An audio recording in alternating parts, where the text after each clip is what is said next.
Hello, welcome to the White House. Welcome to you here with us, and welcome to those who are watching across the country. I'm Mike Strautmanis, and I am counselor to Senior Advisor to the President, Valerie Jarrett. A great job. And I want to welcome you to a special White House Open for Questions event with The Root. Last week, the White House released a report called Creating Pathways to Opportunity, a report highlighting the work that President Obama has done to date to help Americans climb the ladder to the middle class and stay there. The report outlines the critical investments this administration has made to lift and keep millions of Americans out of poverty, provide critical support to families throughout the economic downturn, and invest in long-term reforms to grow the middle class. It also outlines the direct impact the American Jobs Act would have on underserved communities across the country. And that's why we're here today, to take your questions for the next 45 minutes about what the Obama administration is doing to help communities like yours across the country. As you know, The Root has invited you to pose questions to senior White House officials on the issues you care most about. So let me quickly introduce our panelists, and then I'll turn it over to Cynthia Gordy from The Root to jump right into questions. To taking your question today, we have two of President Obama's top advisors, and it's my privilege to introduce them to you. They are my boss, Valerie Jarrett, Senior Advisor to the President, a woman who is in the room when every critical decision is made here in this White House. And Melody Barnes, Director of the White House Domestic Policy Council, a woman who has been at the center of forging domestic policy accomplishments and priorities for this president and for this administration. Now, before I hand things off to Valerie, Melody, and Cynthia, I want to give you a couple of important websites where you can find additional information today and going forward. The first one has a variety of information on the American Jobs Act, including fact sheets, blog posts, and videos. That website is www.whitehouse.gov/Jobs Act. That's whitehouse.gov/Jobs Act. The second has more information on this groundbreaking Pathways to Opportunity report, and that site is whitehouse.gov/opportunity. That's whitehouse.gov/opportunity. At these sites, you'll find more information on the topics that are being discussed today, and I sure hope you'll check them out. Now, let me turn it over to Cynthia. Thank you, Michael. And thanks, Valerie Jarrett, Melody Barnes, and our audience with us today. I'm Cynthia Gordy, Washington reporter for The Root. TheRoot.com is a Black news and perspective site that offers a fresh take on breaking news, as well as solid analysis on politics, social issues, and culture. And we're so pleased to be here today to talk not only about jobs and the American Jobs Act, but also an issue that's so often avoided by political figures, and that is poverty. We asked our readers to submit questions based on the challenges around poverty, as well as what the administration is doing to confront those challenges. And for those joining us online, you can still submit questions now on Twitter by using the hashtag #TheRootWH. That's TheRootWH. So let's open the discussion with the reader question. This comes from Eldon Pittman Jr., and he asks, what does the administration consider to be the biggest contributor to poverty today, and how are you confronting that issue? Well, that's a pretty easy one, jobs. And that's why the president is so forcefully pushing to pass the American Jobs Act. Everybody has to have a job. If you have a job, that's your pathway out of poverty. And the American Jobs Act, I'll just take a second to outline it in broad parameters, because it is so simple and so persuasive, which is why the president has enjoyed traveling around the country, talking about the American Jobs Act, and it's resonating broadly around the country. So simply put, for small businesses, and we all know that small businesses are our economic engine in all of our communities, it would provide for cutting the payroll tax in half. We also have an incentive if you hire people who have been unemployed for more than 6 months, businesses would get about $4,000 per person, because we know there's a big challenge, and there are companies around the country who are actually discriminating against people who are long-term unemployed. So this provides a positive incentive, and we're also going to put some teeth in our laws to prevent the discrimination against people who are long-term unemployed. We're also extending unemployment insurance in the American Jobs Act for those families who have lost their jobs and just need that little extra bit to carry them over. Unemployment insurance will expire at the end of the year, so we want to have that put back in place.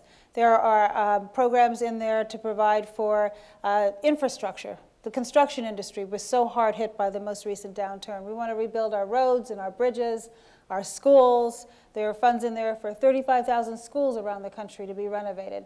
We have to do what we can to bring our schools up to good repair, as well as the rest of our infrastructure, and produce jobs in the same time. There are programs in there to hire our veterans. We have the very least that we could do when our veterans come home from Iraq and Afghanistan is provide them with a job. And then there is an employee payroll tax. We're cutting that in half as well. So every working American will have a little extra money, $1,000, $1,500 in their pocket. So when you look at all of the elements of the American Jobs Act, it will create jobs right now, and that's the best path out of poverty. The other important component that I'm going to turn over to Melody, because this is really her expertise, is education. Maybe, would you like to talk a little bit about education? Absolutely. Thanks so much, Valerie, and thank you for having us here, and thank you all for being here. I think Valerie absolutely hit the nail on the head in talking about jobs as being, or the lack of jobs and unemployment being a significant contributor to poverty. But we also know that so many people were struggling long before our unemployment rates went up as significantly as they did. And when you look and take a snapshot and you think just 8-9 years ago, there were a number of people, many people were working, but there were also a number of people who were really, really struggling in low income and high poverty communities. And we know that there are a range of different of problems that affect those individuals. Certainly education is one of them. The lack of educational attainment, the inability to get a good education, low performing, struggling schools that mean that year after year, generation after generation, people are not getting education in a way that allows them to finish school, college, and career ready, and then continuing to struggle, unable to get high-paying jobs, jobs that have offer a level of security. That's a significant problem, and one that the president tackled early on, not only starting with K through 12 and some of the really innovative initiatives that we put in place there, but also looking before that, looking at those early years, 0 to 3 years, where we know significant learning takes place, and we also know that often children enter kindergarten at a 60% or 60-point achievement gap deficit. When you start kindergarten at a deficit, it means you're going to struggle throughout your educational experience. And then for those who finish high school, even if you finish and you've received a good education, you have your diploma, you want to go on to college or some kind of 2-year or 4-year institution or get some additional certification so you'll be better qualified in the job market, a lot of students weren't able to get there because they couldn't have access, because college was simply unaffordable to them. And so we did a number of things to try and support them in those efforts, broadening the number of Pell Grants available, increasing the amount of Pell Grant awards, other ways that we could try and lift the loan burden off of students. I'm sure many of you have read and heard in recent days the reports of students struggling under the crushing debt of student loans. So I'll stop there, but there are a number of different factors that we know have contributed to poverty over the years, and this president has told us to take a holistic approach as we try to address the problem. Okay, thank you. Reader Drew Coleman has a question about the American Jobs Act and its work around unemployment benefits. Will this legislation extend unemployment insurance for the very long-term employed who have already exhausted all state and federal benefits? So we're talking about the 99ers, of course, the workers who have not been able to find a job after exhausting their 99 weeks maximum of benefits. And oftentimes after that 99 weeks is up, they sort of disappear from the federal radar. So does this legislation do anything for them? And if they're not included, why not? Well, it does in the way that I described, in that we want to create this incentive for employers to hire the long-term unemployed. So anyone who's been unemployed longer than 6 months, again, employers will get an average of $4,000 per employee, and the teeth that we're putting in is prohibiting, and the American Jobs Act does this, prohibiting people from discriminating against the long-term unemployed. And then there are also funds in there to use our TANF benefits more flexibly to make sure that the long-term unemployed actually have the training that they need to prepare them for the jobs of tomorrow. And so when you look at it crafted that way, that's the way that the American Jobs Act is designed to help the long-term unemployed. Okay. So we also know that a major contributor to the loss of African American wealth has been the foreclosure crisis. And of course, this was triggered by banks and other lenders that targeted this community for subprime loans. Now, I understand that the administration is negotiating a settlement right now between states and the banks for those practices, but you're not pursuing prosecutions. Why not pursue stronger actions against the banks, and how is a settlement not effectively letting them off the hook? Well, one, we wanted to make sure that we are able to address the problem for those who have been struggling and for those who have been suffering, and to turn around the practices that led to those problems as quickly as possible. Moving through the settlement process and negotiating with a number of states, and you know our Secretary of Housing and Urban Development has been key in this effort. Also our Secretary of Treasury. This is an issue that's quite significant for us. So addressing the problems, addressing the kinds of initiatives that were taken on, you know, the robo-signings and the other kinds of problems that led to many people being foreclosed upon unnecessarily and inappropriately, we believe will help those going forward and address those problems, and also make sure that there are resources in place to address the needs of those who want to refinance. So it's both helping those looking back and also helping those going forward, and doing that in the most expeditious manner. Okay, well, we're going to take a few questions from Twitter now. They're being fielded by the Roots Deputy Editor Cheryl Huggins-Salomon and Associate Editor Lauren Williams.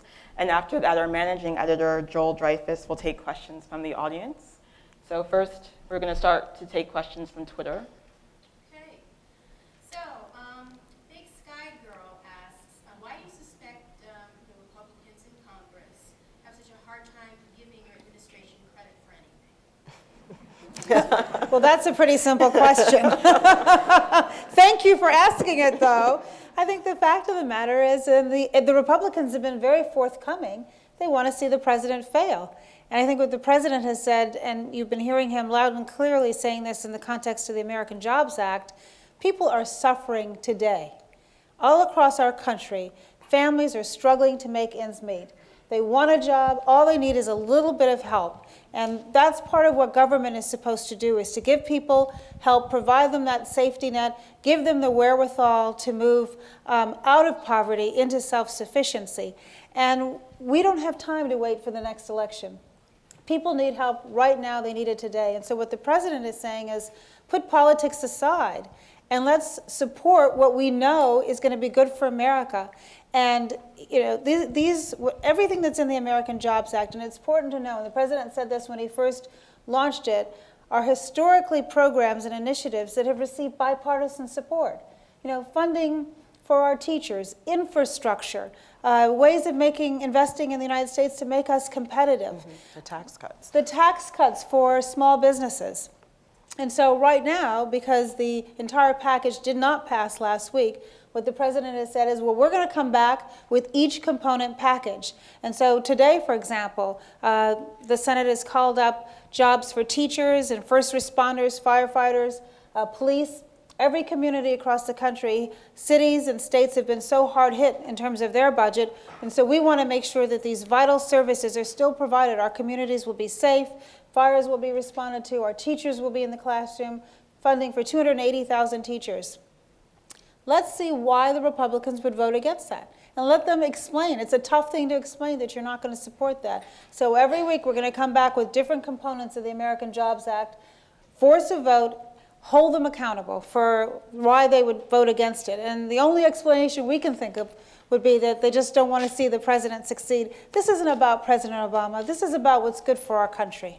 And I would just add to that, one of the interesting aspects of this is that well over a majority of the American people support the American Jobs Act. So that's Democrats, but that's also independents and Republicans. So I think the more that people are talking about this in their communities, they're talking to their mayors, they're talking to their members of Congress, that will help contribute to a dialogue that hopefully will create momentum and move this forward. You know, I worked in Congress for about 10 years, and I know people count those phone calls, they pay attention to what their constituents are saying, and something that didn't seem possible before will be possible because people demand it, and people say we're hurting and we need action taken today.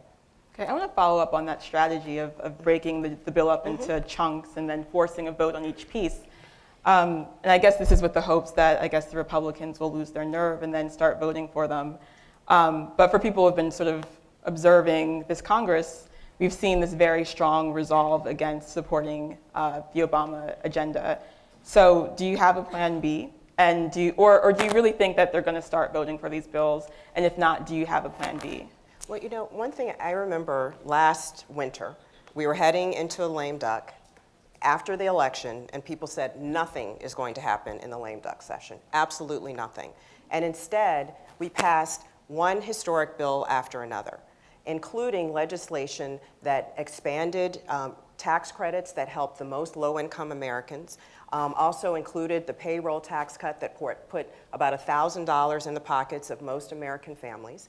On top of that, we also passed an international treaty. We repealed Don't Ask, Don't Tell, things that people a year ago probably would have said, or a year before that would have said will never happen. Again, that goes back to the moment and pushing and pushing and pushing, and that's what this president is resolved to do.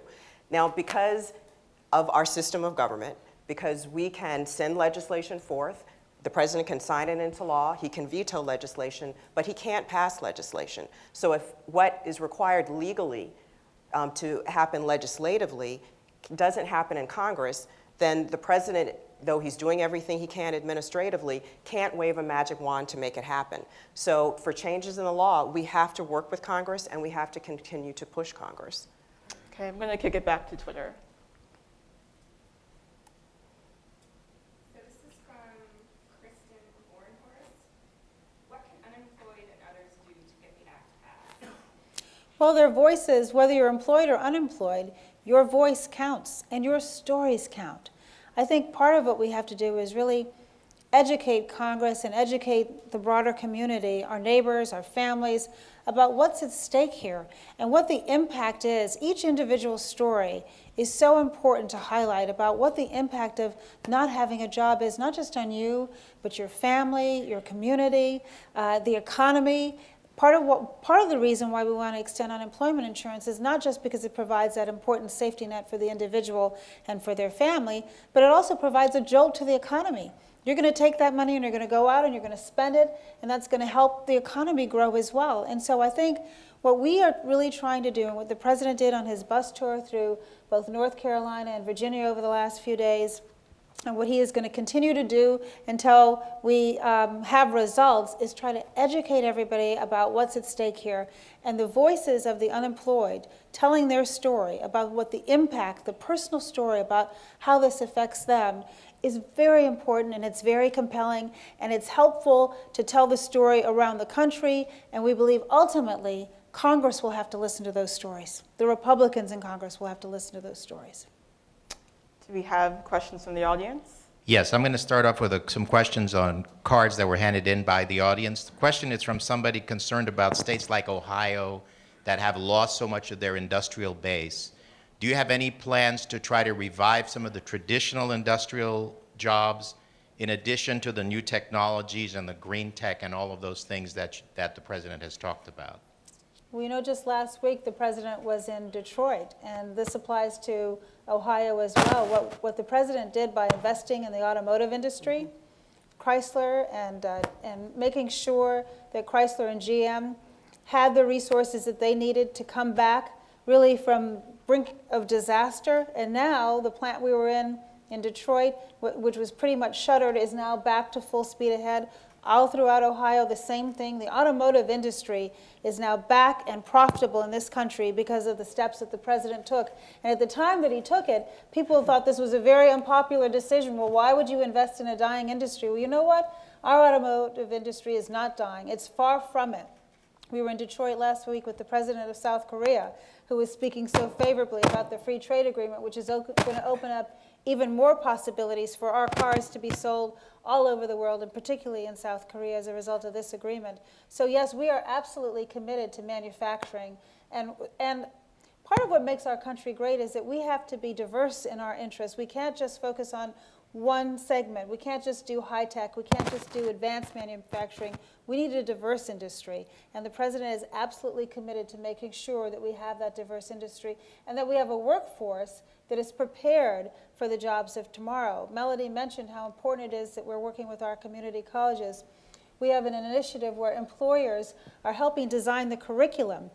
The manufacturing jobs that were in existence when I was a child are very different than the manufacturing jobs of today. You have to be computer literate. A lot of this is done automatically.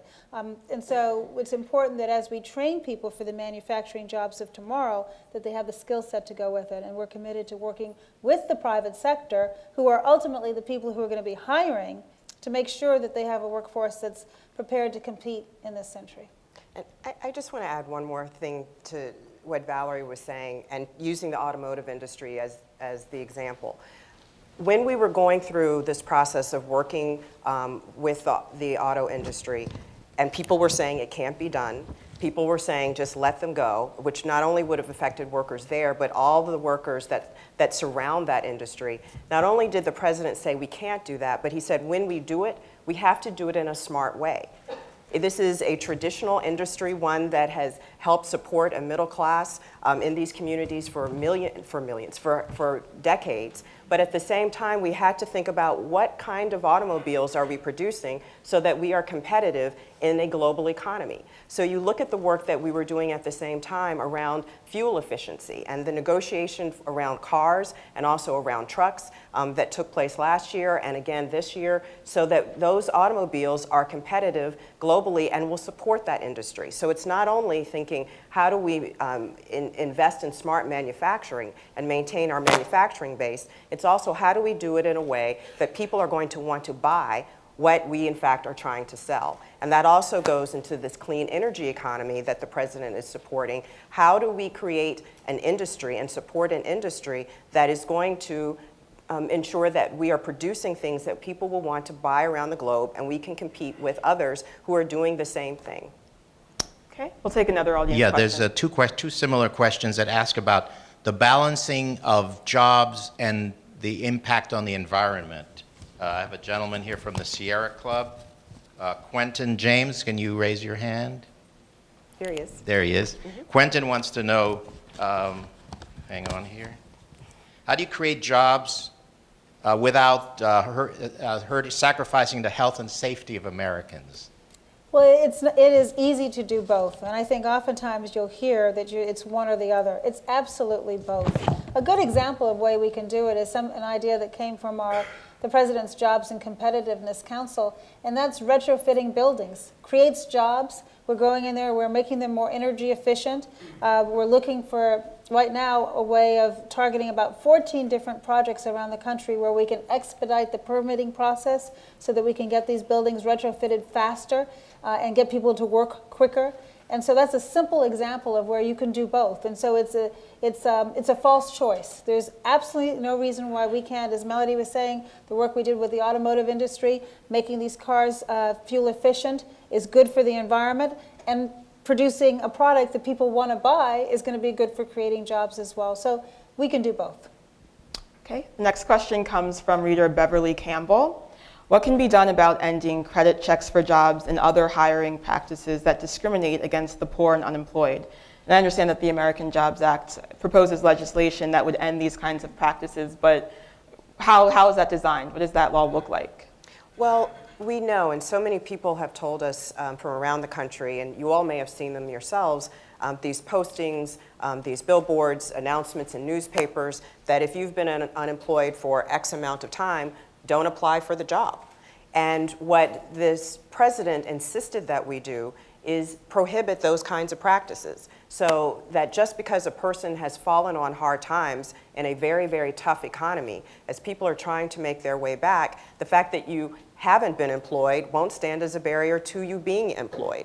And there are other parts of the American Jobs Act that work to make sure that people can maintain their skills and to get job training and on-the-job training so that those skills that tend to atrophy as people are unemployed won't be lost, and including innovations and modernization of our unemployment insurance programs so that people can continue to work, that we're using those funds and states have flexibility and there's innovation for those funds to be used so that there's work sharing, so that there's wage insurance for people who may be taking a job that was slightly, that's paying less than their previous job did, so they won't continue to slide down the economic ladder. So we're doing a number of things to try and support people, but mainly making sure that that prohibition or those nasty, unfortunate employment practices are prohibited. I would say one of the hats that I wear is chair of the White House Council on Women and Girls. And so many women, particularly, who've been out of the workforce for a long time because of the economy or just because of choice, are wanting to get back into the workforce. And so we have to provide them with the skills that they need to get back in, but we also need to make sure that employers are not discriminating against them.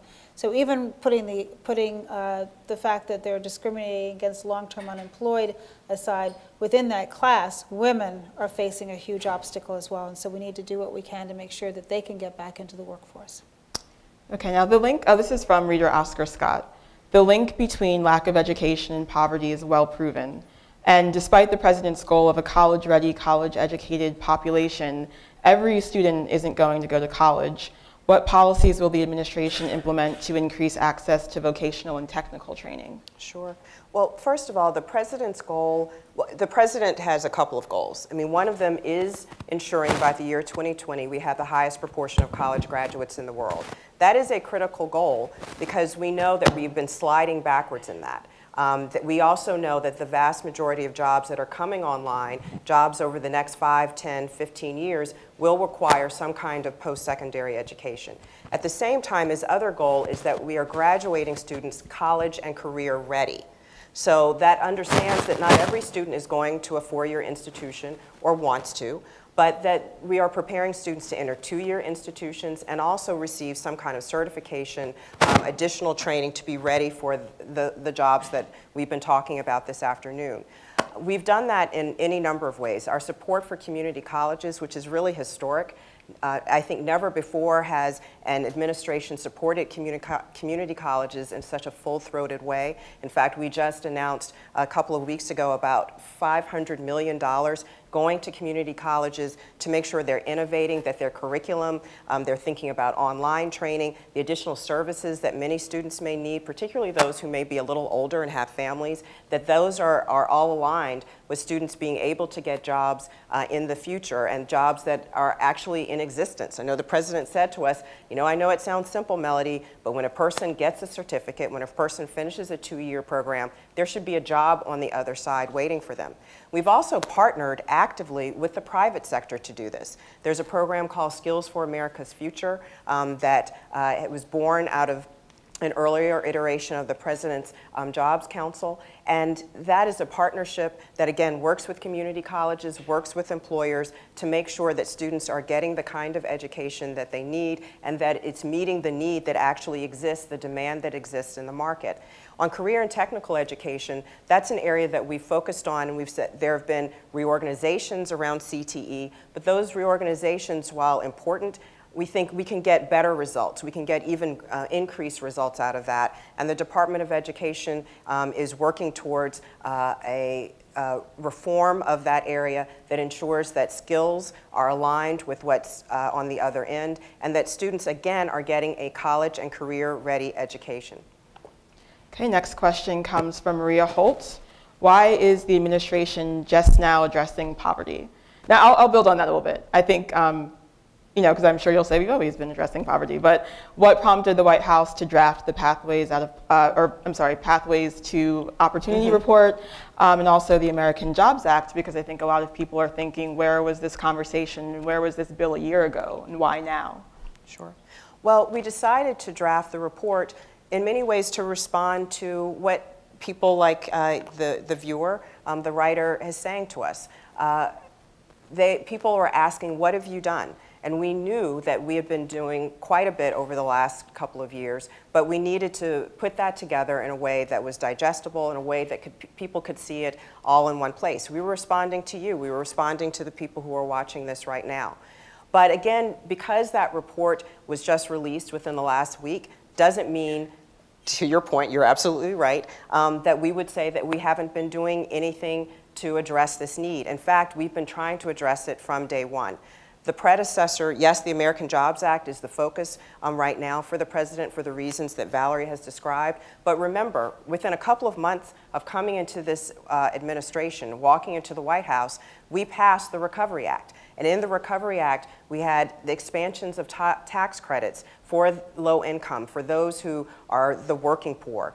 We also included subsidized jobs, another piece that's also in the American Jobs Act. We know that it works because we passed it in the stimulus bill, so we thought it was important to do again. Summer jobs for youth, 16 to 24 years old. We know that people aren't just doing this because they think work is a good thing and they would like to do so and earn a little extra money. We know that a lot of young people are doing this so that they can help support their families.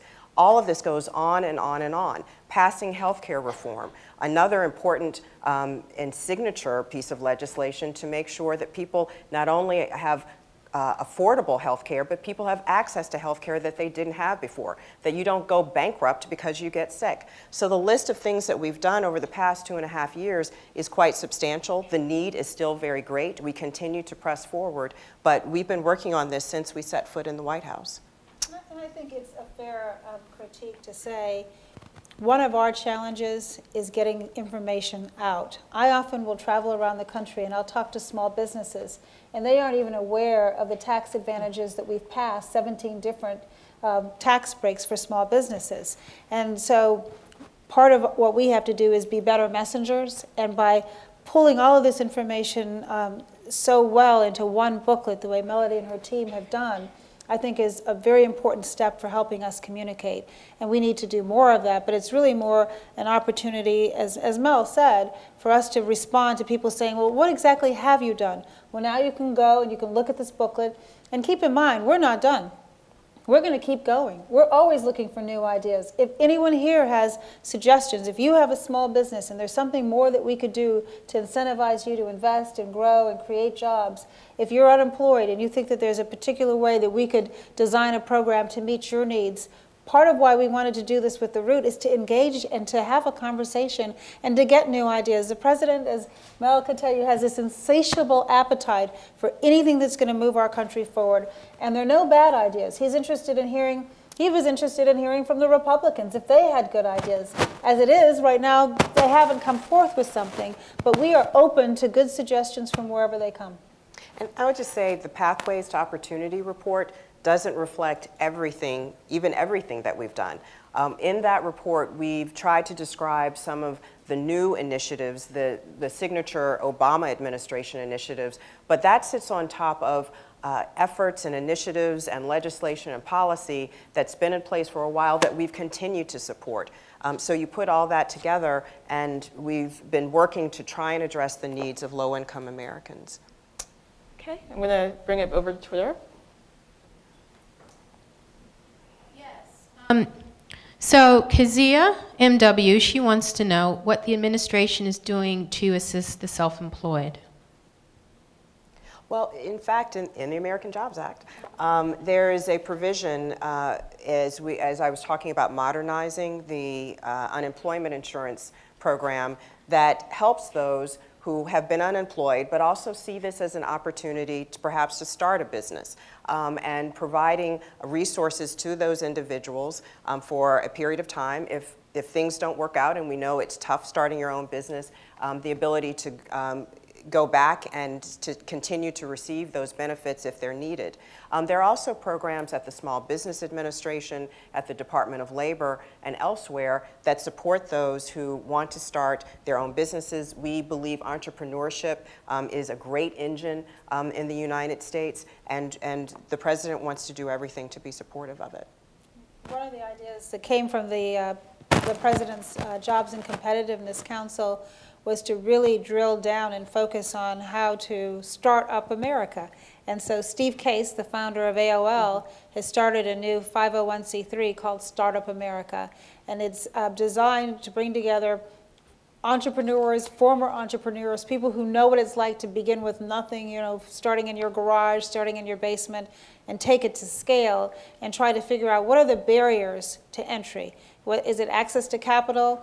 Is it technical training? Is it a capital that's affordable? Is it lending from the banks, from the Small Business Administration, as Melody said? Is it finding a workforce that you need at a price that you can afford? What are all of the components that are essential in order for you to start a business? Have you never exported before, but you're interested in exporting? The president also has an export council that's working very closely with Steve Case to figure out how we can help companies that are making terrific goods or services right here in America, but imagine what could happen if they could export to one country or two countries or three countries. So we want to provide that opportunity. The president has made a commitment to double U.S. exports in 5 years. So we're already a year into that commitment. What more can we do to open up those opportunities? The free trade agreements that he will sign tomorrow for South Korea, Panama, and Colombia will open up new opportunities. And you know, the United States is one market. There's a whole world out there. And companies from all over the world are competing with our companies. What can we do to help them compete? That's the president's priority. Let's take a question, direct question from the audience. Thank you. Good afternoon. My big question would be if you could identify 3 issues that are currently out there in the media through political parties that are being touted as the truth, but they're not really true, or they could be kind of twisted as the truth. What would those be, and how would you refute them and really make an articulate statement to dispel those myths that are being touted about the administration? Well, I would take one, the Recovery Act, the stimulus bill, and there is an argument, which isn't true, that it didn't create jobs. And in fact, we know that it created or saved about 3.5 million jobs, in addition to all the other things that I mentioned just a few minutes ago, in terms of the tax credits and a number of other subsidized jobs, a number of other things that have been helping the American people. We spent a lot of time, the vice president, the president, going around the country talking about the benefits of the Recovery Act, but I think that that's one myth that exists out there that simply isn't true. Another one would be the benefits of the Affordable Care Act. Mm-hmm. There are 34 million people in our country who are going to have health insurance as a result of the Affordable Care Act. Already, there are 1 million young people, my daughter having been one of them for a period of time, who I was able to put on my insurance because when she finished law school, she didn't have a job for 3 months. And so 1 million young people right now today, are on their parents' insurance as a result of that. Making sure that children currently who have pre-existing conditions cannot be discriminated against by insurance companies. So many of us know people who have children who have been ill, and the last thing that you should have to think about when you have an ill child is whether or not they're going to get dumped from their insurance or whether they're going to come up against a lifetime cap because they have an illness that began when they were very young. Making sure that we have affordable, quality health insurance in a country that's the richest country in the world. There's absolutely no excuse for us not having it. So the Affordable Care Act is going to touch every family around the country. And a lot of what the Republicans and critics have said about it from the beginning is just simply not true. And we are convinced that as people start to experience the benefits of it, they'll see what's reality. I was in South Carolina a few weeks ago, and a guy came up to me and he handed me something. I thought it was a business card because people do hand us business cards all the time. It wasn't. It was his health insurance card. And he said he had cancer. And prior to the passage of the Affordable Care Act, he couldn't get insurance. Now he's able to get insurance. You know, it's interesting. I had the same experience. Ladies can relate to this, coming out of my hair salon. And the receptionist, who I've known for quite some time, came racing down the steps after me. And she grabbed me and she said, "Is it true that now a child with a pre-existing condition can't be kicked out of health care, can access health care insurance?" And I said, "Yes, it is true." And she said, "Really?" I said, "Really?" And she said, "You don't know what this means to me." Her daughter is about 3 years old now. She said, "I've been trying to get health insurance for her since day one, and we haven't been able to do it. This is a godsend to me." And I'll also say a third myth, that the president is anti-business. I mean, that one I think really just drives us crazy. I mean, one, the president has talked about this, and he believes in our system. He believes in our market-based system. He believes in small business and entrepreneurship and the engine that they create for innovation and jobs and making us competitive globally. He engages with and has brought business leaders here to talk to them about better ways that we can make our markets and our products more competitive globally.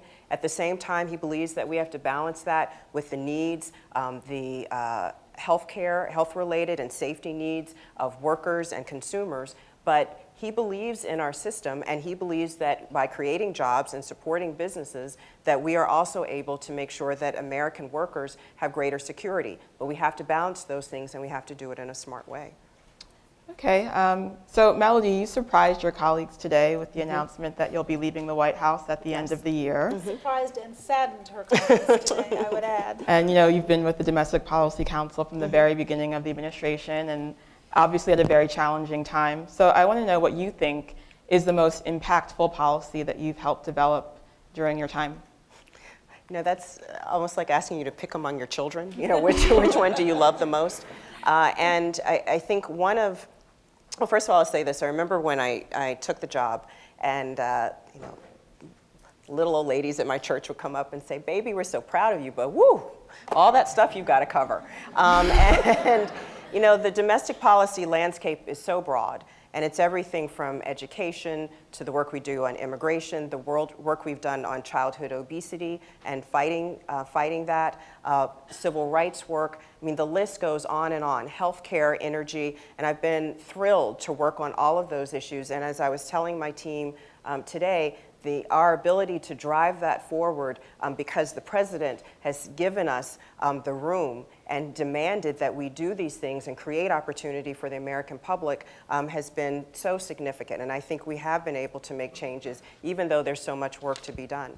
I would say one of the issues that I'm very proud of is the work that we've been able to do around education. And it is that three-legged stool: early education, K through 12, and higher education. Because I believe, and I think, and many of you probably had this experience, I know it's true for my family, that education has made such a significant difference. You know, when I look at my dad, who went to college on the GI Bill, and went to college. He was working at the same time he graduated when I was a little girl. We used to go to the library together. I think that's where my love for education and books was really deepened.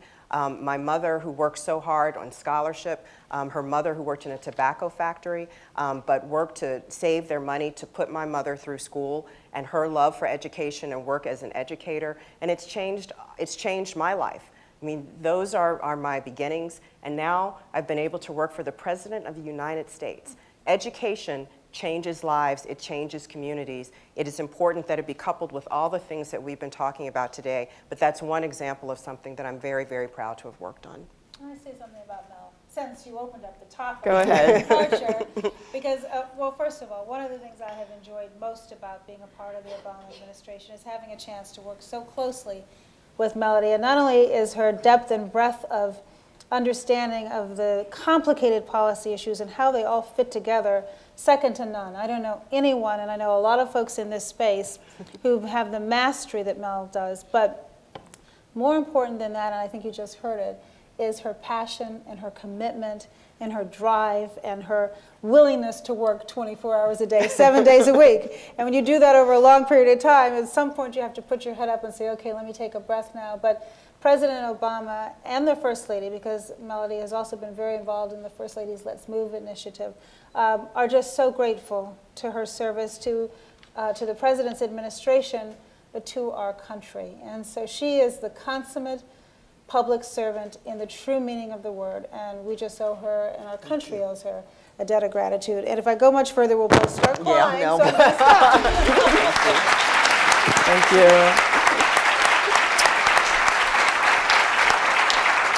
So we're about to conclude our live stream, and I want to thank the online audience for tuning in. And please continue to visit us at theroot.com for daily reporting and commentary on these issues and others.